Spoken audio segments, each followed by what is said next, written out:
So Nate, have you heard about this? Have you seen the Donald, President Trump has gone ahead and pulled the trigger on making DC safe again? Have you seen that? I have seen that. Just a rampant, just awful crime. Insane homelessness and crime, yeah. So DC has, for a long, long time, most of my life, if not all my life, been quite a rough town. Like a lot of cities, like London even, there's sort of the nice bit. There'll be like a commercial area where sort of businessmen work, and there's very little residential area. And then if it's a capital, at least, there'll be like some sort of political quarter. But then there's like the rest of the city. And DC is really violent. Like carjacking is through the roof. Murder is through the roof. Just thievery is off the scale. Because certain places in America are like firmly blue or firmly red, aren't they? Like quite firmly, because you can guarantee that they'll go one way or another. And DC is a Democrat stronghold, particularly for like its mayor, right? The mayor will always be, or nearly always be, a Democrat. Sort of the local governance will be Democrat, and of course, they've let it go to complete ruin in the last number of years, like completely bad. Like DC is more violent than some places in the Middle East. Like seriously, statistically, for real. Like there's some places in America, like St. Louis is bad. I know Detroit is bad. There's a number of places. DC is one of them. Like you're more likely to get murdered there than in like Johannesburg or something. Actually, I'm making that up. I don't want to say that if that's not statistically true, but there are certainly some places in the world that you would figure are like really, really dangerous. And there's a few American cities that are worse, and DC is one of them. Okay. So Trump and all sorts of Republicans have said for years, like, get your shit together. Do something about this. You can do certain things about it. Like you can clear up like the homelessness that's like rampant. You can use law enforcement to sort of do their job more aggressively. And the powers that be, the Democrat powers that be, like the black woman that's the mayor of DC, is effectively refused to. A bit like how Gavin Newsom refuses to enforce the law in California. Democrats do it all the time, and particularly under Trump, they sort of refuse to do it, don't they? So the Donald's had enough of that, using his powers as president to call in the National Guard effectively. Well, not effectively, exactly. Call in the National Guard and get it done.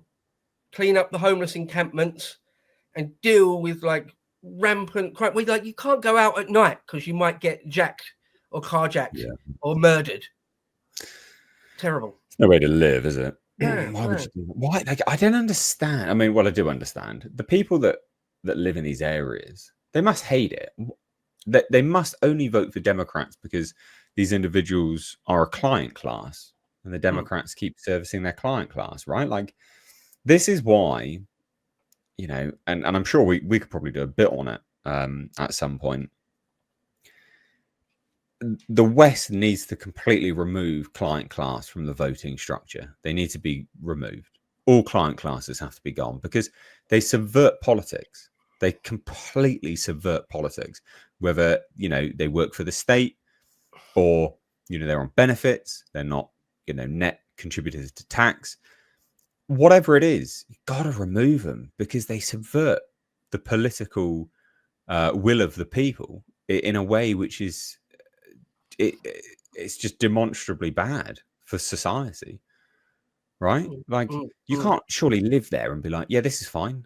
It's like that meme of the dog sat in a burning building, just like surrounded by fire. Just going, yeah, this is fine. It's fine. This is fine. Yeah, what? Because you're getting some handouts. That's pathetic. That's pathetic. It's the same in the UK, right? We have it here. We have client class of people, and it's just it's bad. It's real bad. On the face of it, it doesn't sort of add up, does it? It doesn't seem to make complete sense. So, for example, you've got black people in America complaining about the ghetto. Like, I've got to get out of the ghetto. Like, we must get out of the ghetto. It's so terrible living in these ghettos. And then when it comes around to voting time, they either don't vote or they vote for Democrats who won't do anything about it. So, sorry, what are you talking about then? What? It doesn't add up. What, you can do one thing or the other? All right. So yeah, I don't know. Yeah, it's like, I hate living in the ghetto. I may well get murdered. My son or my brother or my cousin may well fall into gang crime and all sorts of stuff. But when it comes to election time, I can't bring myself to vote for a Republican. I simply couldn't vote for a Republican, though. In fact, I probably won't vote at all. Or if there is a black person on the ballot, regardless of their politics, I'll vote for them. Yeah, good one. Yeah, well done. Yeah, well done. Enjoy your forever ghetto then. Enjoy your forever ghetto. Because, just for example, one example, and this plays out all across America, the mayor of DC, that black woman, like, yeah, she's just explicitly and deliberately not been tackling all the problems. Like some semi-retarded black woman who shouldn't be anywhere near any sort of political office, let alone high political office. And when she is, she acts out of extreme political and racial resentment. Oh, good one. Good one. Yeah, well done. Yeah, brilliant. Yeah. Oh, so your job is to try and destroy America then at every level as quickly as possible. That is actually what you're trying to do. Okay. Noted.